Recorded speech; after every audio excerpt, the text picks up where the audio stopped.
Right, the first thing I need to do is try and work out what's supposed to be connected to this. This goes to the PA and CB switch at the front.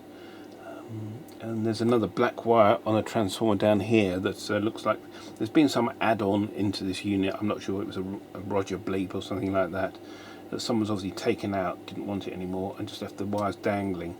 So I'd like to connect this back up so I can actually, if I wanted to, use the PA section of it. At the moment, obviously the switch is connected to nothing, it's just these flying wires. So we've got the blue, green and brown wire. I need to try and work out where they go. So have a look on the circuit diagram, track those down, reconnect them back onto the main board, and then we can actually sort of go about sort of like getting into it a bit further and checking alignment and things like that. Okay, this is the switch. Common connection goes to pin 20. The PA section goes to what looks like 35, and the other CB connection goes to pin 9. So we need to connect those up on the board. These look like board designations, and we need to select these and collect these back up. This obviously switch did something, they obviously wired this up to do something different. I don't know what it was, but it was to select a sort of like a Roger bleep, or I don't know, an echo mic or something. I really don't know what they did, but the wires are just floating in the air, so it has been modified. And I think a lot of these sets were modified by kids in the sort of the 80s when they wanted the Roger bleeps or their echo mics. So let's get that reconnected back up to where it should be. I need to confirm it with Radio Cruncher because he's got one of these sets, and see if that's where his go. But it looks pretty sort of like clear that these are the points where it's supposed to go. Get that reconnected, and hopefully the radio will work. There's a CB and a public address system. I don't know if you can see that, but what I found was three connections made together, which are obviously part of the switch that was originally the wiring. And we've got this wire here, which is the red wire, which is the feed from the positive. That's the one that goes to the centre of the connection. We've got another wire here and another wire here, I'm assuming they go to the either side of the switch. So that's the centre, and it selects that one or that one, whichever you want for PA or CB. So what I'm going to do, I'm going to connect those up to the switch and power it up and see what it does. So hopefully that will fix it. Now, it appears to have fixed the problem. We're now in receive mode, and you can see channel 8's lit up, and if we turn the switch this way, it turns all that off, and it looks like it's gone into a public address mode only. So that's good, that's reconnected that up. So what I'm going to do is put the switch back in, clean these LED panels up and the display, put the front panel back on, and then we'll proceed with the alignment. Right, the next problem is that this delta tune switch does work in one position but not in the other. This brown wire goes to the circuit board and the main motherboard. One side should be grounded, the other side should be fed the line supply, 13.2 volts they're specifying, via 1k resistor to the centre position when it's in 0. So in the 0 position, that sets the local oscillator, basically adjusts the oscillator frequency here, and then we bias it negative, it pulls that point down, and that point it just lets it float. And there's a divider circuit here by the looks of it that's basically lets it set to sort of midpoint. So there's something wrong with this. Someone's been in here for God knows why, and then messed about with this. So I've got to try and sort this problem out next, because even though I can get it to run at the right frequency when it's set to the negative, I can't get it to run at the right frequency when it's set to 0. So I need to investigate that, find out what's happened here. Right, because this modification had been added, it was a bit of a confusion as to how this delta tuning system was working. It was working one side but not on the other. And then basically what I did was I disconnected all the wires from the switch and reconnected them back to the positions on the board. And actually one of the wires was actually totally missing, so I had to replace that. Now the delta tune works correctly, so basically you pull it negative, you pull it positive, and you let it float. So you let it float for 0 offset, you send it negative to go minus, I think it is, and send it positive to go positive. So that was sorted, that part out. And the other thing was the CBPA setting switch. And that had been messed about by someone as well. That's here. Likewise, a wire had been disconnected completely from the board, and I couldn't get the PA circuit to work. And this wire to track point number 35 on the board had been totally removed, so I had to replace that.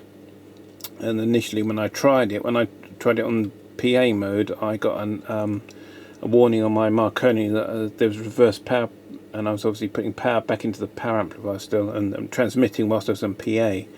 And that was simply because I had the connection to the supply on the wrong side of the switch. I just reconnected it to the other side. So that's the connection that goes to the delta tune, was wired in the wrong place. Reconnected that up to the side where it's only selected on CB, and that worked fine. I was on the center tap rather than on CB. So it's been about an hour and a half fuffing about trying to get that right. So I basically got the set back to how it should be standard now, which is good.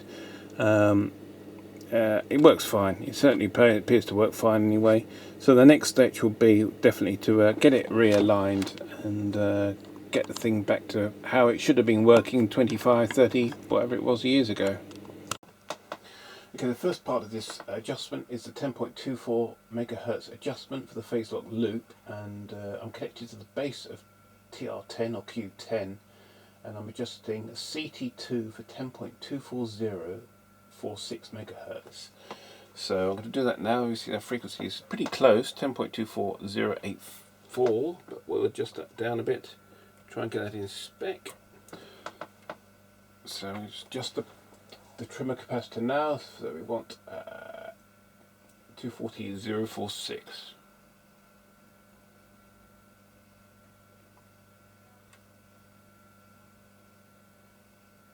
It's pretty good, isn't it?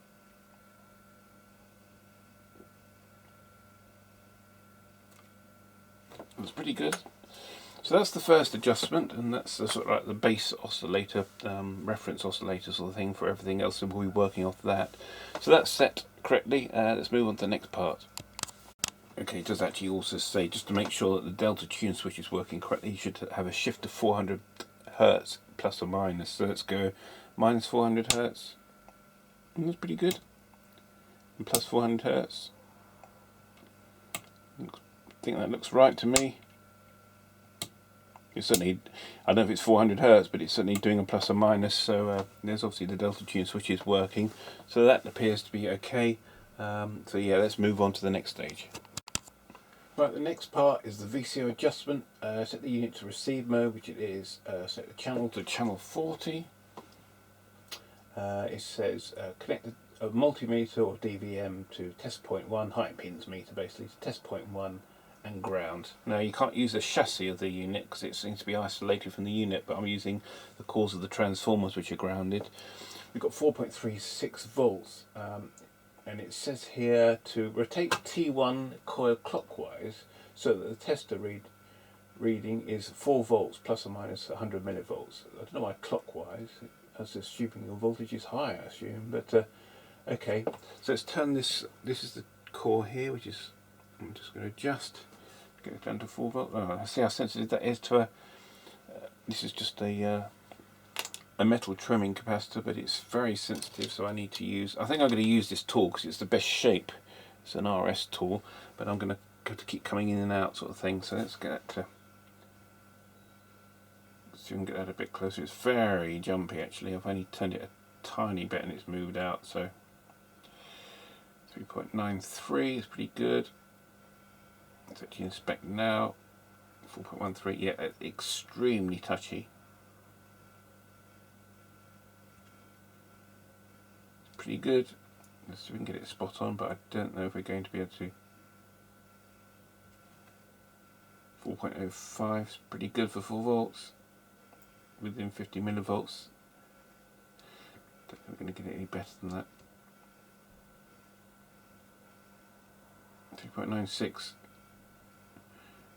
Yeah, I think we're about as good as we're going to get. Oh, gone too far now. So these adjustments, you know, they really are very, very sensitive. 4.06 is pretty good. Spend the rest of the day farting around. 4.04, that was good. Okay, and now it says, rotate the T1 clockwise so the tester reads 4 volts plus or minus 100 millivolts. Set the unit into transmit mode. repeat steps 2 and 3 and adjust CT1 for 4 volts. Okay, so transmit mode. So I've got dummy load connected now. Transmit mode. It says 2.13. So I need to work out if that's right or not, because that seems to be a long way out. So it says yes, repeat steps 2 and 3 and then adjust CT1 for 4 volts. So let me just double check the settings and see if that's right. Right, the next step is to set the receiver to transmit, the CV to transmit, and it says repeat steps 2 and 3, which basically means select the channel selected to 40, which it is, connect a DVM to the 12 volt range to test point 1 and ground, which we've done, and then it says put it into transmit mode and adjust CT1 for 4 volts plus or minus 100 millivolts. Okay, so we've got 1.8 volts. This is the CT1 just behind the transformer I've just adjusted.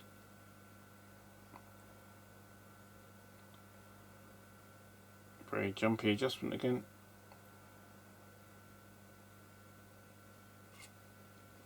There you go. So receive is 4.07 and transmit is 4.05. So yeah, that's pretty good. So let's move on to the next step. Okay, the next step is to put it to channel 1 and transmit, and it should be between 2.5 volts and 1.8 volts. Okay, so 1.8 and 2.5 volts in transmit, and in receive it should be the same. So we're good there. That's good. So the VCO tracking is correct. So that looks fine. So move on to the next part. Let's get it set up for the next set.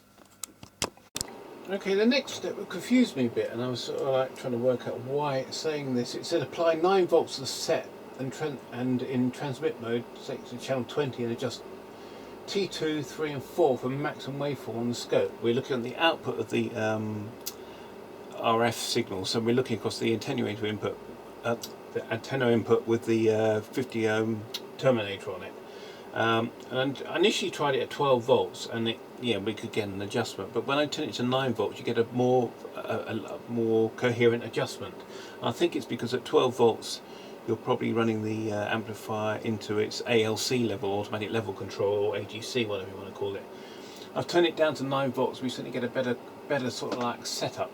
So I've got 3 windings I'm going to adjust now, and that is the RF drive adjustment. So it's T2, 3 and 4. So I'm going to go to transmit mode, and you can see on the scope there's a transmit signal, and adjust that for maximum amplitude, which is there. That's T2, T3 is next. Very slight adjustment there, and T4. Yeah, we're pretty peaked there. So that's pretty good. That setting that didn't need a lot adjusting, if anything at all. So that's the driver section done, and we move on to the next step. Right, this is the final stage of the transmit side, and it's adjusting 3 inductors to get maximum output power, and then balance the thing out so it's equal across between channel 1 and channel 40. So I'm adjusting at the moment L4, 8 and 9 for maximum power on the watt meter. I haven't got an RF power meter that will handle 4 watts. So what I've used is the scope and measuring across the dummy load, which is basically a watt meter anyway. You're measuring voltage across the resistance. That will give you you can work out the RMS power if you wanted to. I can't be bothered with that. I'm not interested in the maximum power I can get into it. I'm just interested in the amplifier the output amplifier is balanced properly, it's matched correctly. So I'm driving into a 50 ohm resistive load, and we're looking for a maximum gain, and then you adjust a couple of inductors to balance it out for an equal level between channel 1 and channel 40. So it doesn't matter what power you come out with at the end of the day, as long as channel 1 and channel 40 are the same voltage level basically. So this is channel 1, and you see it's on the scope. Let me zoom in a bit more so you can see a bit clearer. And I'll go to channel 40, and you see the voltage difference is, I can't see any difference at all. So I peaked that up slightly. I haven't got an RF power meter Well, I have, but I haven't got one that will measure up to sort of that sort of power. So I'm pretty happy with that sort of setting. I think that the RF transmitter is working correctly. So I'm going to move on to the sensitivity adjustment next.